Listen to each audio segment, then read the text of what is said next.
নির্বাচনী হাওয়া বইছে কুমিল্লা ১১ আসনে। জেলা রিটার্নিং কর্মকর্তার কার্যালয়ে জমা দেওয়া হলফনামে উঠে এসেছে দুই প্রভাবশালী প্রার্থীর সম্পদের চাঞ্চল্যকর তথ্য। জামায়াতে ইসলামীর ডক্টর সৈয়দ আবদুল্লাহ মোহাম্মদ তাহের এবং বিএনপির কামরুল হুদা কার সম্পদ কত তা নিয়ে চলছে নিখুঁত বিশ্লেষণ।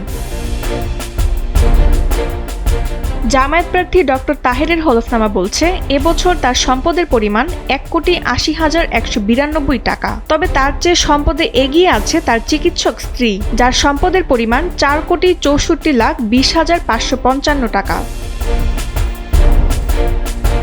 ডক্টর তাহেরের হাতে নগদ আছে ৫১ লাখ টাকার বেশি, যেখানে তার স্ত্রীর নামে আছে প্রায় ২২ লাখ টাকা। এছাড়া ব্যাংক জমা, স্বর্ণালংকার ও আসবাবপত্র মিলিয়ে ডক্টর তাহেরের আরও ৮৫ লাখ এবং স্ত্রীর নামে ১,৭০,০০,০০০ টাকার সম্পদ রয়েছে। স্থাবর সম্পদের হিসেবে ডক্টর তাহেরের ১ কোটি টাকার জমি থাকলেও তার স্ত্রীর নামে বাড়ি ও অ্যাপার্টমেন্ট সহ রয়েছে ৫.৫ কোটি টাকার সম্পদ।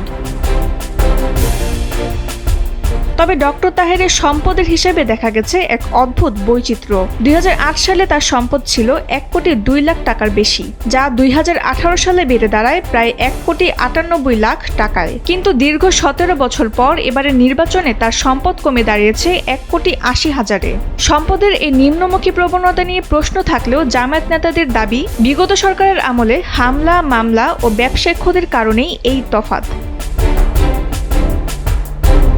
অন্যদিকে সম্পদের পাহাড়ে ডক্টর তাহেরের চেয়ে অনেকটাই এগিয়ে বিএনপির কামরুল হুদা। তার মোট সম্পদের পরিমাণ ১০,৭,৩৯,৯৬৩ টাকা। নগদ অর্থের দিক থেকেও তিনি জামায়াত প্রার্থীর চেয়ে ৪ গুণ এগিয়ে। তার হাতে রয়েছে ২,৮৬,০০,০০০ নগদ টাকা।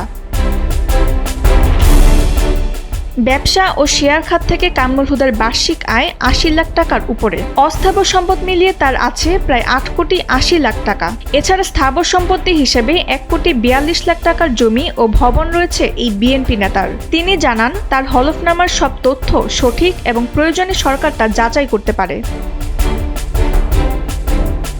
তাসনিম হোসেন লিয়া, সময়ের আলো।